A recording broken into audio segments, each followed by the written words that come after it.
everybody to the June 18th regular meeting of the Hayes Township Planning Commission. If everyone would join me in the Pledge of Allegiance. Pledge Allegiance to the flag of the United States of America and to the republic for which it stands, one nation, under God, indivisible, with liberty and justice for all. All right, thank you.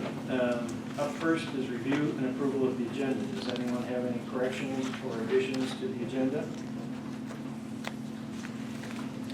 No. Hearing none, I'd entertain a motion to approve the agenda as submitted.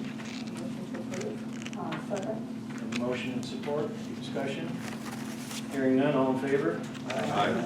Opposed? Agenda's good. All right, does anyone have any conflicts of interest to declare? Hearing none, we will move on to review of the minutes, starting with May 21st meeting.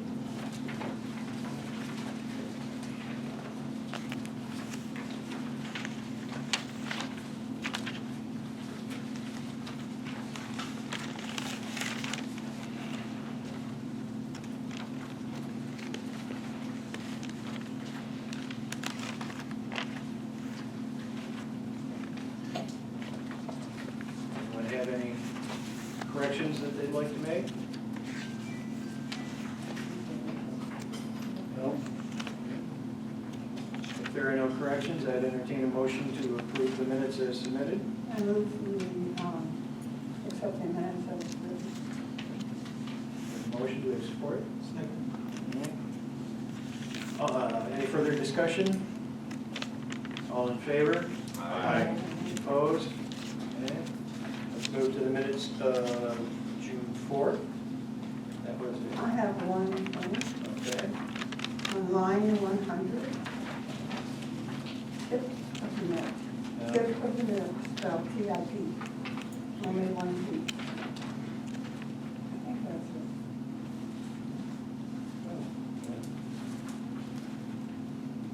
Anyone have anything else?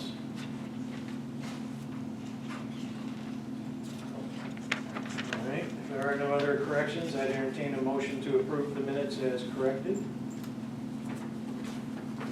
I move to approve the minutes as corrected. We have a motion, is there a second? Second. Thank you. Any further discussion? Hearing none, all in favor?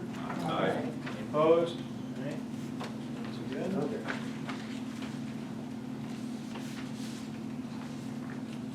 That takes us to our first public comment session. Luann? Good evening. Is this on? Push the gray button. Hi there. Good evening. I sent an email really late in the day. I don't know if you got a chance to read it. There were a couple of videos in there about the ordinary high water mark and how they apply to streams. And I wanted to just point out that you do have in your draft ordinance that you're copying from Bay Township, you have the wetlands definition in there, and you also have the stream definition in there. And I'd like to point your attention to this booklet, which is called Protecting Michigan Inland Lakes, a Toolkit for Local Governments. I've brought it up many times before. In the back, there's a really helpful checklist in the appendix, document review for water resource protection. Are you protecting wetlands and water resources in your community? Use this checklist to evaluate your master plan and your zoning ordinance for protection at the local level. And one of the things that struck me was that it asked for a map of existing wetlands, lakes, rivers, streams, and drains. And I noticed in our master plan we don't have that. I think that needs attention when we do the master plan review, which is this year. And I do notice that there's a different map in the master plan regarding, I think it's called septic limitations map. It's on page 38. There's no date on that map. And that was also in the previous version of the master plan. So it's probably a little outdated, and I think that needs attention. It also asks that future land use maps show existing wetlands, lakes, rivers, and streams. And I notice our future land use map does not have streams on it. I do notice also in the $20,000 zoning ordinance draft that you guys discarded, that there is a wetlands overlay map that shows all the wetlands. I'm not sure about the filled wetlands, but wetlands, lakes, and rivers. So there's a lot of inconsistencies here, and any zoning ordinance needs to be based on current master plan. Thank Jeff you. Harmon, Oh, you, back. Jim McMahon.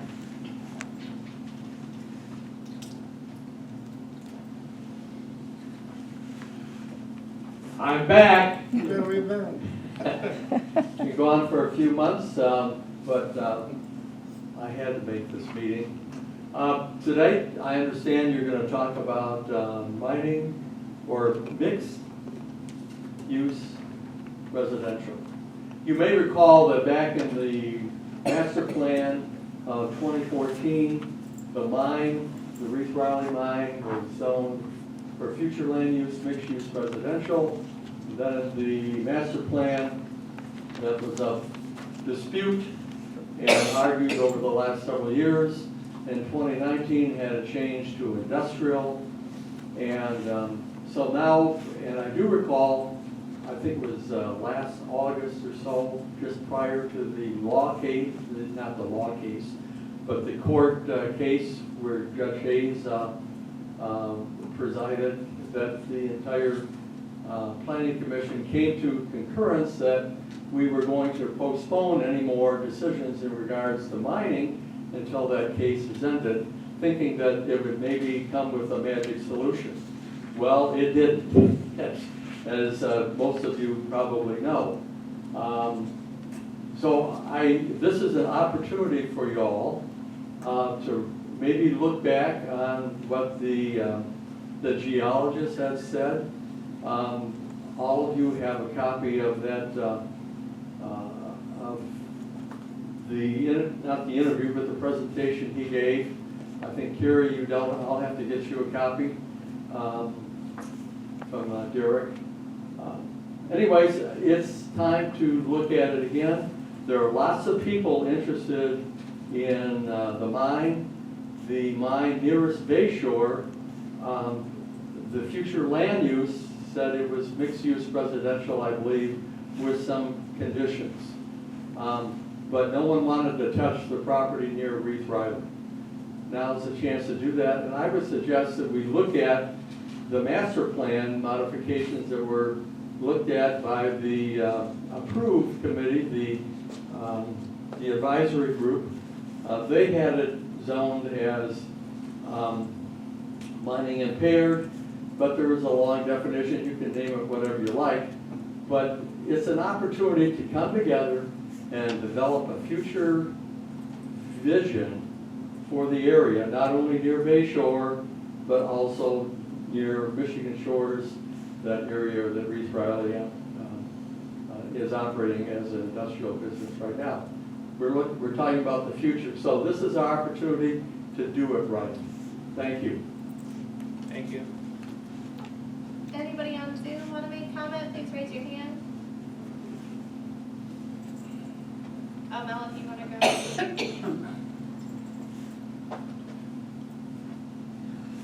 I just have a quick question. I'm curious. I've been to a lot of organizations, a lot of meetings over my lifetime.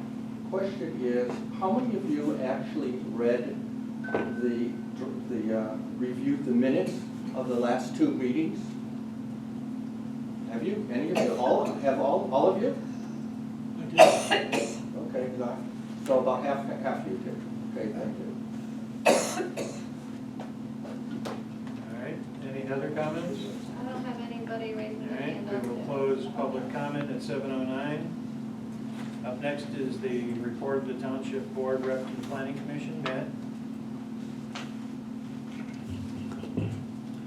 The Board of Trustees met twice on June 10th, 2024. The first meeting was at 6 p.m. This was the meeting that was review and discuss the 2024-2025 budget meeting. The second meeting took place at 7 p.m. This was the regular monthly business meeting for the board. the board approved the 2024-2025 budget. Crandall Logging was awarded the bid to remove trees at the township hall property.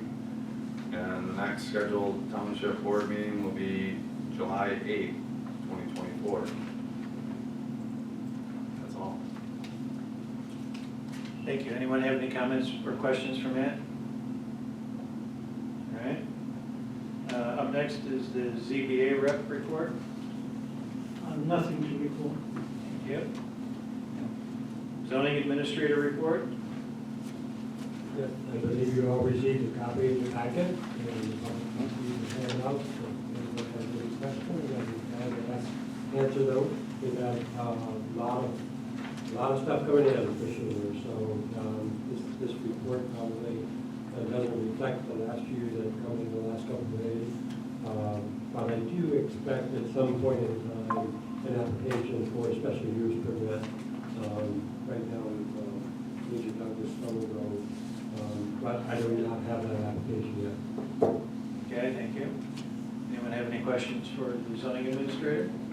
All right, appreciate it. On the new business, we're going to come back around to a discussion we started on adding back the zoning district with some modifications that was called neighborhood commercial. And the discussion, to recap it, was to change slightly the wording and the focus of this as a primarily residential district with allowing some light commercial activity in it, as opposed to a commercial district that was a lot designed with residential in it. And that may not be much of a difference, but in my mind, there's a pretty clear distinction if we look towards the residential development emphasis with commercial activities that would support the residential community that it's involved in. So with that, I have a couple of suggestions. So we start with what's currently section 4.10, change the title. And change the title in wherever it is in here as neighborhood commercial, C1, we're going to call it mixed use residential. So in the intent, I would suggest that we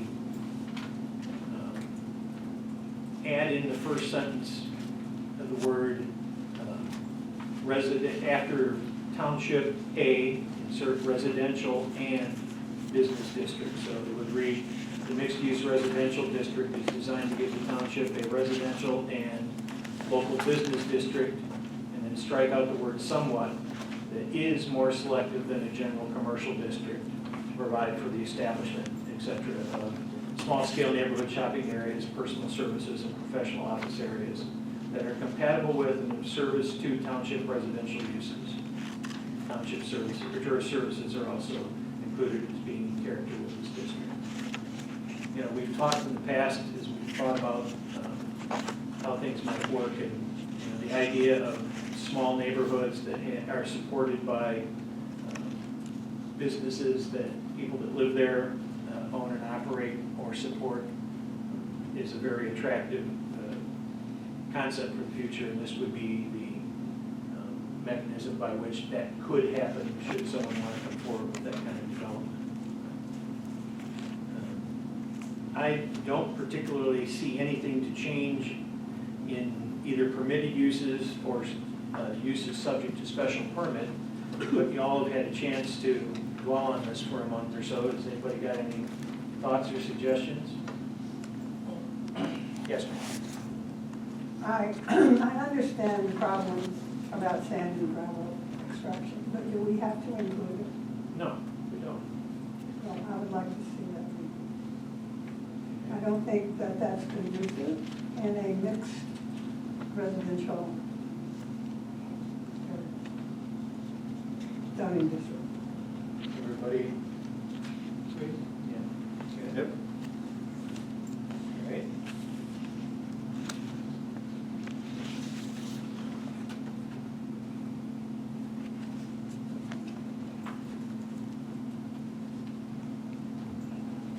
I'm somewhat ambivalent to this comment, but I wonder about 3C gasoline service station/service station being in a mixed-use residential district.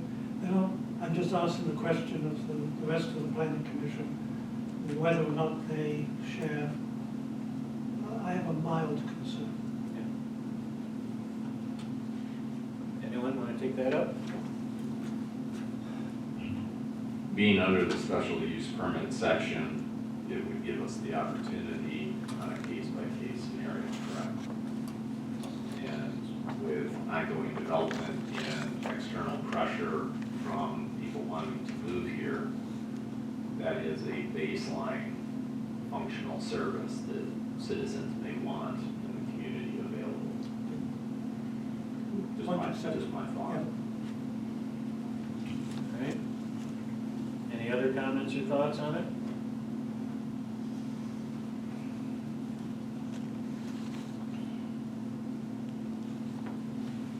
Okay, Can I ask a question? surely. Why do we accept, why do we disallow facilities with drive-through windows? You know, I don't know. That is a asked vestigial. I mean, you know, I think it why don't you was, think about your local bank and where you can go through and, you know, do a drive-through and to make a deposit or whatever, or, I think the idea, though, is to make community residential mixed use that's actually encourages walking as opposed to a whole bunch of traffic. I mean, that's what a lot of other areas have done, and made it more, like downtown Charlotte, you know. Gary, could you? Mr. Chairman? I'm so sorry. We can't hear from, Nobody can hear. I'm sorry. okay, Especially I'm sorry, I people don't being- know. The question was why are drive-through windows disallowed? And my thought on that was, I think it might be just to encourage pedestrian types of development so that you don't increase tons of traffic in a particular area with or car traffic, but you set it up so that it's something that's going to be conducive to a retail store, a florist, or, you know, walking areas. I don't know. so I think when this was written into the ordinance, which was in some time past, the drive-through service option for many businesses was not quite so ubiquitous. And I suspect there were probably specific thoughts in mind of why it would be not, I think so, I would guess, let me just say this is pure speculation. I would guess it would be designed to prevent a McDonald's or a Burger King or something like that from cropping up. You know, pretty much now, it's hard to find a bank that actually allows you to walk up to a teller's office. That's right. Yeah, COVID changed it. You know, that, yeah, COVID changed a lot of things. So I think having it as part of a special use process, allowing an individual evaluation of it would make some sense depending on the type of business. I mean, you know, if, Drive-through liquor store? No. that's Louisiana. So we'd have to add that Yeah, we'd have to add that back into that area. under special use permit. Right. Sounds like a good idea. You know, the coffee shops. Yeah, so mark that Want to one. put a coffee shop in, you know, we can do that. Wow. Sorry. All right, so let's add the drive-through option only under a special use permit. And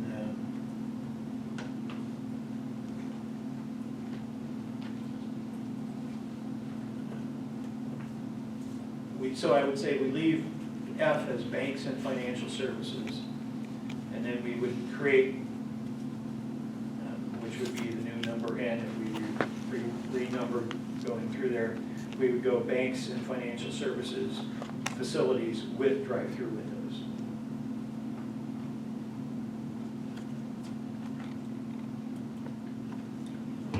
Do you want to include restaurants, or do you want to exclude restaurants? Well, that's a fair question. What do you guys want to do? I think restaurants should be included, yes. Guys, what do you think? I think think anything with the drive-through should go through a special use thing, so restaurants, bars, anything like that. I know it's hard to get used to. Yeah, sorry, I think anything with a drive-through window, whatever it is, should just go through the special use, including a bank, right? So if you're saying it's restaurants, bars, retail. So I would guess we'd put in language along the lines of businesses requesting drive-through windows, special use permit. Yep. Okay.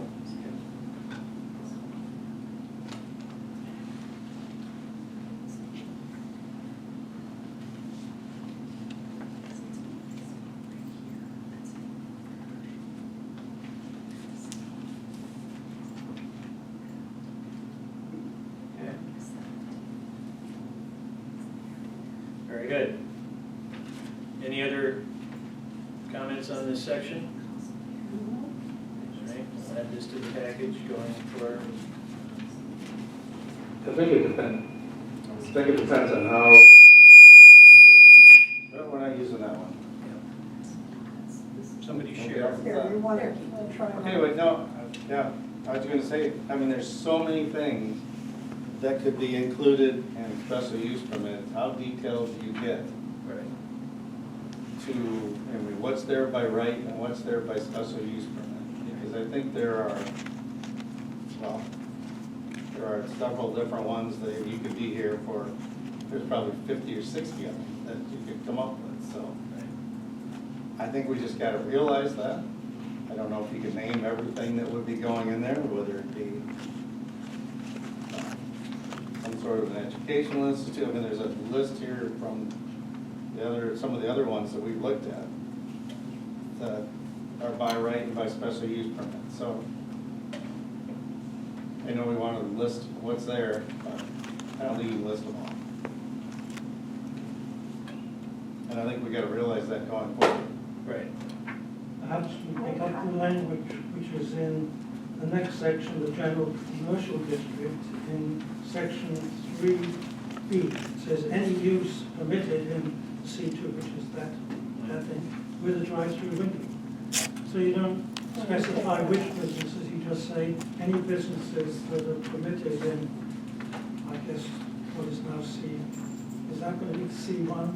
The next use? It'll Or probably be whatever. a MUR1 or something. Yeah, MUR1, any business within that with a drive-through window. Okay, I think that's a good idea. All right. Well, that went a lot faster than I thought. Can you drag this out some, Ron? Yeah, we're down in the uses under subject to special use permit. I mean, we have outdoor sales facilities, some of these things that have things outside. Why do we need cottage industries in there? Or basically that's speaking to the same thing. So I guess the question is, as you conceive of this district, it's a sort of little village within a village. Outdoor sales facilities, does that even seem to be appropriate to what we're after, or is that a more commercial, heavier commercial? Well, it's probably heavier commercial. However, cottage industries is really like a home occupation with the ability to store stuff outside or sell stuff outside. So, I'm thinking we probably have it pretty well covered with the outdoor sales facilities, whether it's commercial or it's a small little family-owned thing that you're talking about. Just something to consider. So, reflecting on our recent discussion about the marine sales area, which is clearly an outdoor sales facility, I don't think we would encourage that type of activity in this type of development, as opposed to a cottage industry where someone's making log furniture and they put it out in their front yard and want to sell that. Does that make that an outside sales facility? Not in my mind. I think that's a cottage industry allowed as it's defined here. So I would almost fill her in. I would almost suggest we strike outdoor sales facilities from the list of activities in this district. Either that or further define it to put limits on it at some time. Yes, ma'am. What about accessory dwelling units for single family dwellings? By special permit would be. Yeah, I think the idea was we were going to allow special, or accessory dwelling units in all residential districts. So we're just gonna do a blanket? I think so. I think that's what I recall us doing. Is Okay. the I intent was to make- don't remember that detail, but.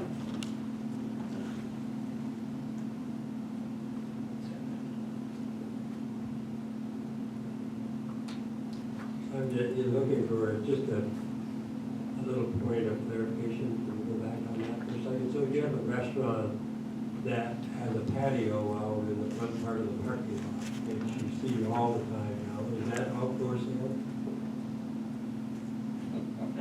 I don't think so. I mean, I think you could make an argument either way. For me, an outdoor sales facility means that your primary sales vehicle is the outdoor display, like the boat dealership or a car dealership, or, in my mind, what do you guys think? That's another COVID related. Yeah, to me, it makes sense to not have it included if it's something like a fireworks, sales stand, but something like a food truck, food court, where somebody buys the land, puts up a bunch of spaces for food trucks, and it becomes kind of a cool, fun thing for people to go to, with different, I don't know if that would be an outdoor sales activity. Yeah, that's it. Well, the proof of the pudding here is how we define in our definition section what an outdoor sales facility is. So, we can debate this now, but we're going to have to debate it again when we get to the definitions, Right, which we, as you know, we never really finished. right. So, yeah, I mean, you can, as long as we revisit it under definitions, I think it's okay to table it for a moment. Okay. You don't think that would be acceptable move forward? All right. So we will add this to the packet. It goes out. And with that, we have no old business left on the agenda tonight. At this point, we don't have a firm public, SUP application, so there's no public hearings to set. Is that correct? That's correct. Okay.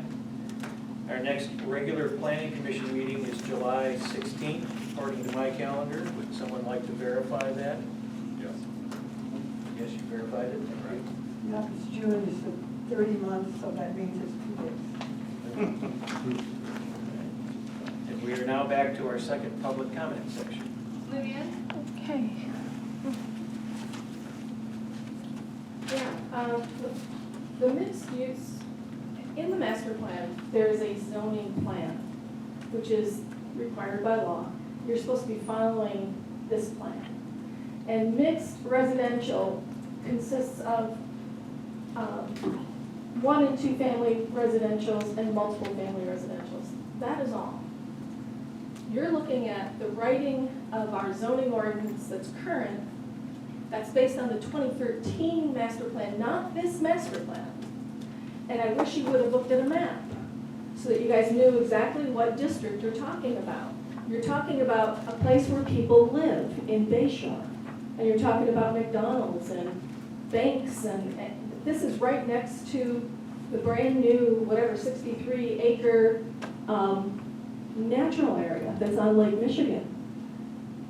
You're not doing any justice to the people who live there to talk about, to create a commercial district in their residential area.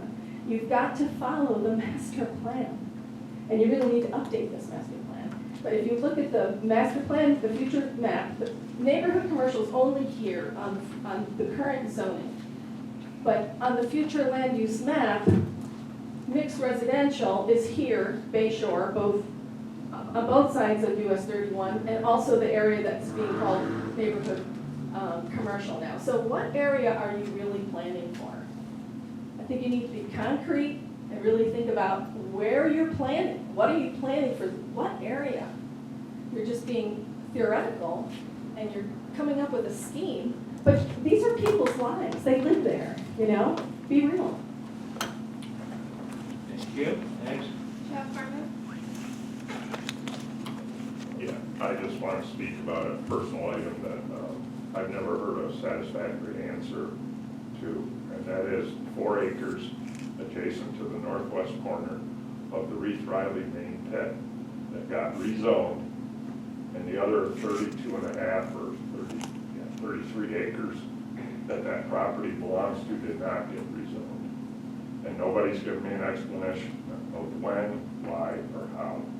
That was my family's property. They bought it in 1947. And I'm just here to tell you that unless a satisfactory resolution or answer is forthcoming, you can expect that there'll be some issues with it. Thank you. Next. Jim McMahon?